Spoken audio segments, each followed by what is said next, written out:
அவசரப்படாதே. முதல் உணவை அன்னத்தை தரும் பூமி தாய்க்கு தர வேண்டும். அவர்கள் தானே நமக்கு எல்லாவற்றையும் அளிக்கிறார்கள். கேயால் முதல் மரியாதை அவர்களுக்குத்தான்.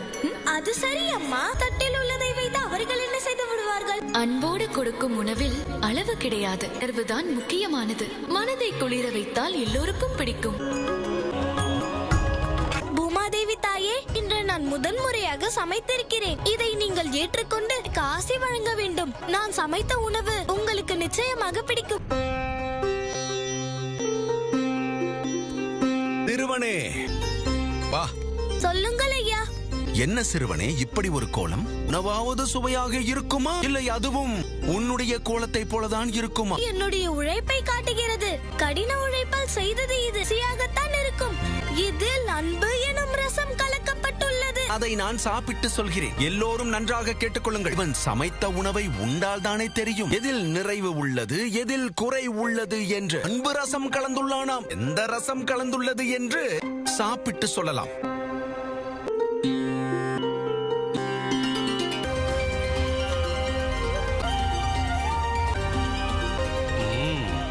நல்ல சுவை இது. இப்படி ஒரு உணவை சாப்பிட்டதே இல்லை. இதிலும் இந்த இன்னமுது என்ன சுவை!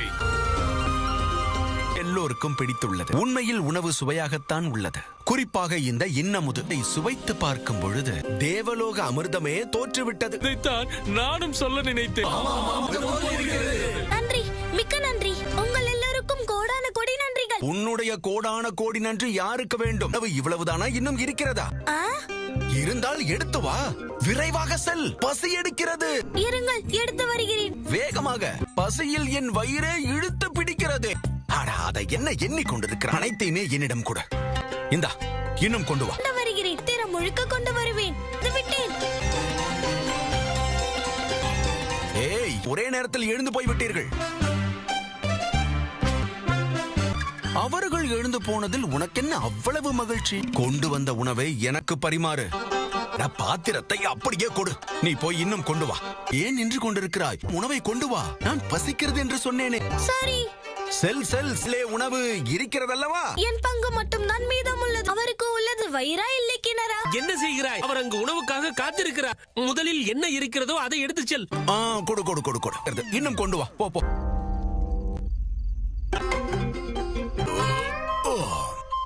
ராமரின் கருணையால் இவர் வயிறு நிறைந்து விட்டது. பிழைத்துக் கொண்டேன்.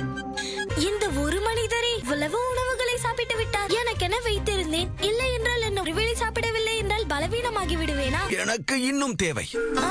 என்ன உணவு இருக்கிறதா இல்லையா? உணவு வாயை திறந்து சொல். இருக்கிறதா இல்லையா? இருக்கிறது, உணவு இருக்கிறது. அப்படி என்றால் சென்று கொண்டு வா. விரைந்து செல். எனக்கு பசி எடுக்கிறது. இதோ இதோ கொண்டு வருகிறேன். எனக்கென்று கொஞ்சம் வைத்திருந்தேன், கொடுத்து விட்டேன். இப்பொழுது என்ன செய்வேன்? சமைத்த எதுவுமே மீதமில்லை. இவருக்கு என்ன பதில் சொல்வேன்? எம்பெருமானே, உதவி செய்யுங்கள். இந்த ஐயாவின் வயிறு நிறையவில்லை என்றால் நான் ராமனை சந்திப்பதற்கு செல்லும் வழி இல்லாமல் போய்விடும். இப்படி நடந்துவிட்டால் என் இறைவனை நான் எப்படி போய் சந்திப்பேன் சொல்லுங்கள்? என் அம்மாவை எப்படி அழைத்து வருவேன்? தாயே பார்வதி, இதிலிருந்து தாங்கள் தான் என்னை காப்பாற்ற வேண்டும். வருமா வராதா?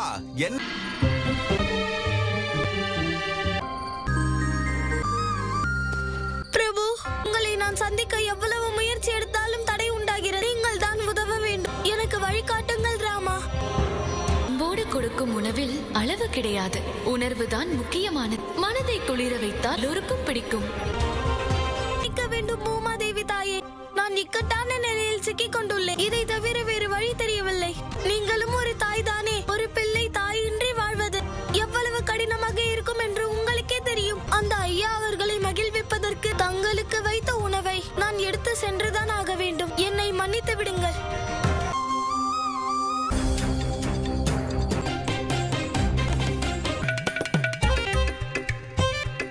என்ன இது? இவ்வளவுதான் இருக்கிறது? இந்த உணவு வயிறை நிறைத்து விடுமா? நான் ஆரம்பத்திலேயே என்ன சொன்னேன்? ஒருவேளை நான் திருப்தி அடையவில்லை, உன்னை இந்த குழுவில் சேர்த்துக் கொள்ளமா, அதோடு உனக்கு உன்னுடைய ராமனை பார்க்கும் வாய்ப்பும் கிடைக்காது என்று. நான் திருப்தி அடைந்து விட்டேன். மிக்க நன்றி. நான் உனக்கு கொடுத்த வாக்கின்படி என் குழுவில் நான் இணைத்துக் கொள்கிறேன். நீ உன் வாழ்விலும் இதே போல் எடுத்துக்கொண்ட செயலில் வெற்றி பெறுவதற்காக கடினமாக உழைத்தால் ஒரு நாள் இல்லை ஒரு நாள் உன் ராமனை நிச்சயம் பார்ப்பார். உங்கள் வாக்கு பலிக்கட்டும். ராமா, உங்களை வந்தடைவதற்கு எனக்கு வழி தெரிந்து விட்டது. கூடிய விரைவில் நான் உங்களை பார்க்க வந்து விடுவேன். நீங்கள் செய்து வைத்திருக்கிற அனைத்து உணவும் அண்ணனுக்கு பிடிக்கும். லக்குவன், உன் அண்ணனுக்கு இது பிடிக்கும் பிடிக்காது என்று உனக்கு எப்படி தெரியும்? என் அண்ணனுக்கு என்னவெல்லாம் பிடிக்குமோ அவை அனைத்தும் எனக்கும் பிடிக்கும். எங்களுக்கும் அதுதான் பிடிக்கும். பரதா, சத்ருகன், சரியான நேரத்தில் தான் வந்திருக்கிறீர்கள். உங்கள் அண்ணன் ராமன் எங்கே காணவில்லை? அவனையும் அழைத்து வாருங்கள். சூடு ஆறினால் அவன் விரும்ப மாட்டான். நானே சென்று அண்ணனை அழைத்து வருகிறேன். நில் பரதா, நான் சென்றால் போதாதா? நான் சென்று அழைத்து வரக்கூடாதா? நில்லுங்கள். சிறியவன், நான் இங்கு இருக்கும் பொழுது அண்ணனை அழைத்து வருவதற்கு கூட நீங்கள் இருவரும் தான் போக வேண்டுமா? நான் தான் போவேன். இல்லை, நான் தான் போவேன். நான் தான். சரி, இங்கிருந்து யார் அண்ணன் இருக்கும் இடத்திற்கு செல்கிறார்கள் என்று பார்க்கலாம். அண்ணா, அண்ணா, அண்ணா, அண்ணா. நில்லுங்கள் நில்லுங்கள், விழுந்து விட போகிறீர்கள். வணங்குகிறோம் பெரியம்மா. அப்புறம் எங்கு சென்று கொண்டிருக்கிறீர்கள்? இதுவும் எதிரில் எவர் வருகிறார்கள் என்று கூட தெரியாத அளவிற்கு. நிக்க வேண்டும் பெரியம்மா. நாங்கள் ராமன் அண்ணனை அழைப்பதற்கு சென்று கொண்டிருக்கிறோம். என் வயிறுதான் இந்த சத்தத்தை போடுகிறதா? என் பிரபுவை சந்திக்கும் ஆர்வத்தில் உன்னை நான் மறந்தே விட்டேன். எதுவும் செய்ய முடியாது. அந்த சிவானந்தன் ஐயா எல்லாவற்றையும் சாப்பிட்டு விட்டார். அமைதியாக உறங்குங்கள். நாளை பொழுது விடியும் வரையில் காத்திருங்கள். இன்று இரவு முழுவதையும் ராமன் பெயரை சொல்லிக் கொண்டே கழிப்போம்.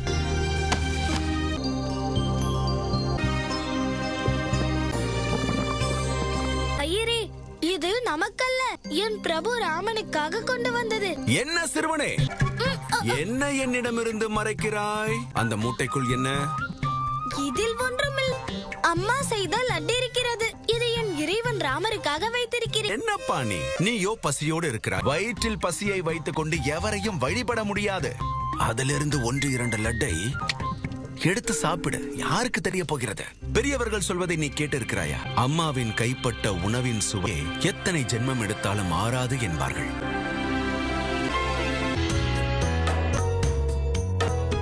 ராமா, என்னவாயிற்று? ஏன் சாப்பிடாதிருக்கிறாய்? எனக்குள் ஒரு எண்ணம் தோன்றுகிறது அம்மா. தினமும் எவ்வளவு சமைக்கின்றோம், அனைவரும் சாப்பிட்ட பிறகும் உணவு மீதமாகி விடுகிறது. யாரேனும் நினைத்ததுண்டா? அண்ணா, அதற்காக எல்லாவற்றையும் சாப்பிட்டால் பெருத்து விடுவோமே. உணவு மீதக்கூடாது என்று சாப்பிட சொல்கிறீர்களா? நம் பசி தீர்ந்த பிறகு சாப்பிடும் ஒவ்வொரு உணவும் அடுத்தவர்களுக்கு உடையது. அன்னை அன்னபூரணி உலகில் இருக்கும் அனைவருக்கும் தாய்.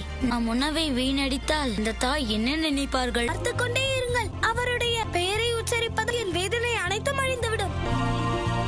ராமா, ராமா, ராமா, ராமா, ராமா. நம் அயோத்தியில் பசியுடன் யாரும் இருக்க மாட்டார்கள். இதனால் நகரத்தின் எல்லைக்கு செல்லுங்கள். அங்கு எவரேனும் பசியோடு இருந்தார்களுக்கு இதை கொடுத்து விடுங்கள்.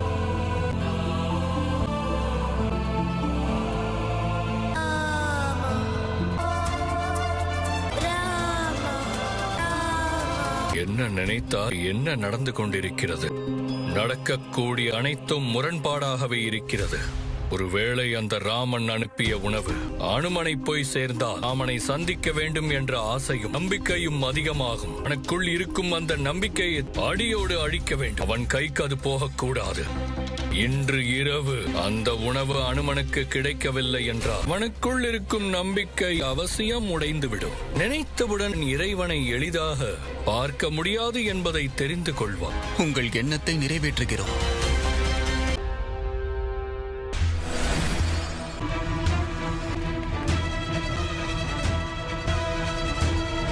ஐயா, எழுந்திருங்கள். உள்ளதல்லவா? அதோ அங்கு பாருங்கள். அந்த காவலர்கள் உணவை கொண்டு வருகிறார்கள் என்று அதை வாங்கி சாப்பிடுங்கள். நீங்கள் நன்றாக இருக்க வேண்டும். வேகமாக செல்லுங்கள்.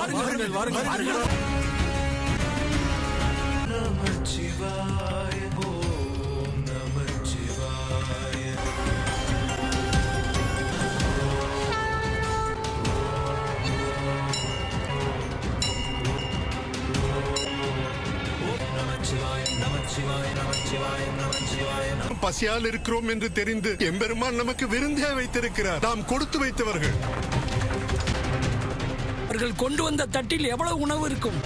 அங்கு கோவிலில் பாருங்கள், தோறும் உண்ணும் அளவுக்கு உணவுகள் வைக்கப்பட்டு உள்ளது. பாருங்கள், எடுத்துக்கொள்ளலாம். வரும் எங்கு செல்கிறீர்கள்? உணவு அந்த பக்கம் இருக்கிறது, அங்கு செல்லுங்கள்.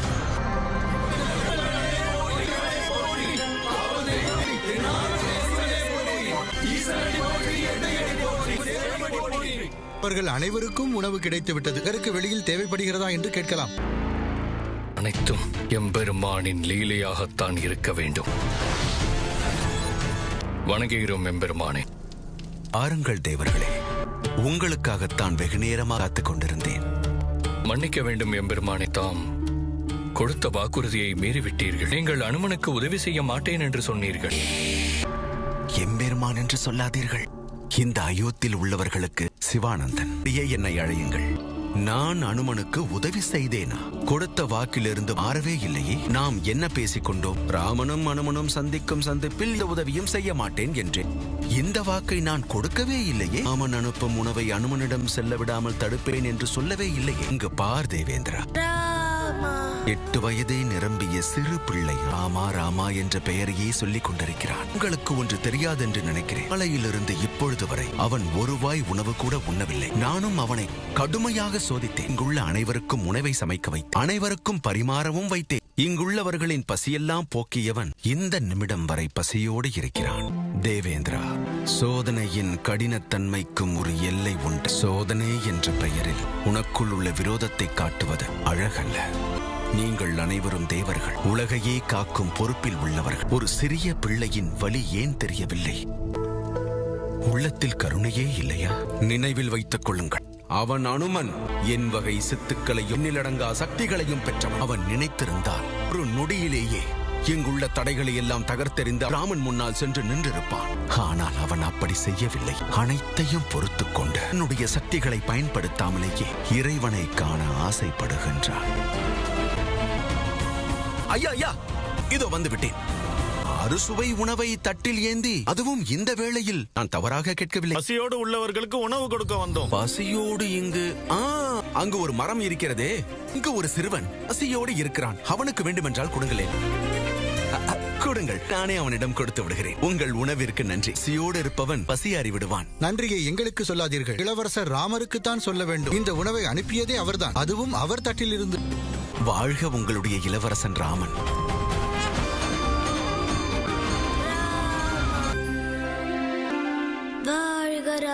சிறுவா, அதற்குள் விடுந்து விட்டது. உங்களுக்கு ஏதேனும் வேண்டும் என்றால் சொல்லுங்க, நொடி பொழுதில் செய்து முடிப்பேன்.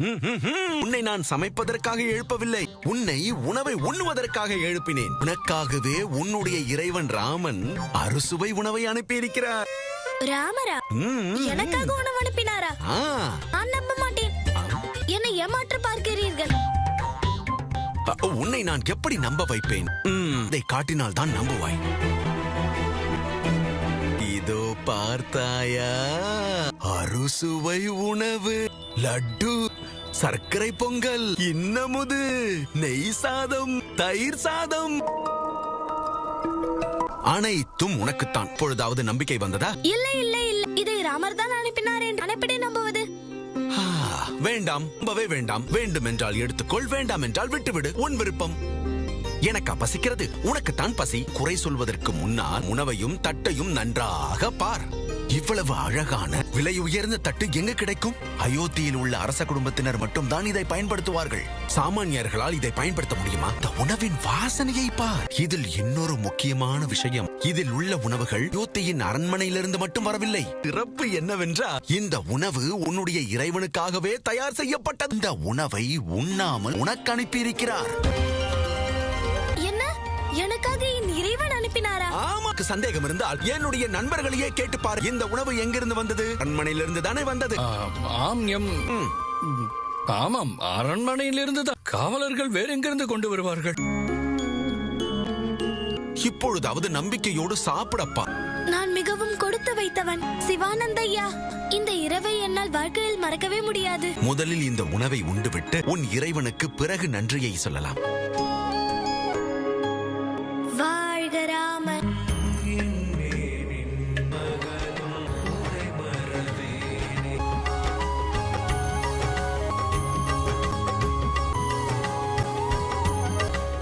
அழகு ராமன்.